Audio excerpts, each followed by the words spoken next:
এখন তো মেট্রোয় প্রচুর ভিড় হচ্ছে, পুজোর সময় কি হবে? না না না না, পুজোর সময় এই সমস্যা হবে না, কারণ পুজোর সময় এক্সট্রা রেকও আসছে, ডালিয়ান রেকও আসছে, নতুন রেকও আসছে। এরকম ভিড় হলে আমাদের কি করা উচিত? যারা প্যান্ডেল হপার্স আছে, যারা পুণ্যার্থী আছেন, যারা ঠাকুর দর্শন করতে যাবেন, তারা একটু দায়িত্বপূর্ণভাবে একটা ট্রেন না পেলে পরের ট্রেনে, কারণ 5 মিনিট 6 মিনিট অন্তর ট্রেন, কোনো প্রবলেম নেই। পুজোয় তো ব্যাপারটা আরোই সোজা, যেহেতু আমাদের কোনো তাড়া নেই, অফিস টাইমে তাও কোনো তাড়া থাকে। আচ্ছা, এই ভিড়টা হচ্ছে কেন? সেটা এই কারণে হচ্ছে কি, ওই আটকে যাচ্ছে।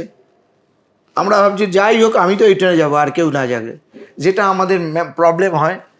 আমাদের যেমন শিয়ালদা ডিভিশনে প্রবলেম হয় বিভিন্ন লেভেল ক্রসিংয়ে আপনি ভেবে দেখুন, একজন লেভেল ক্রসিং যে আটকাচ্ছে আর দুজন হয়তো আরপিএফ থাকছে, আর যদি 200-250 লোক আনরুলি থাকে, যে আমি তো চলে যাই তারপরে পরে যা হবে হবে। This shouldn't B the approach. Follow করুন আনন্দবাজার.com।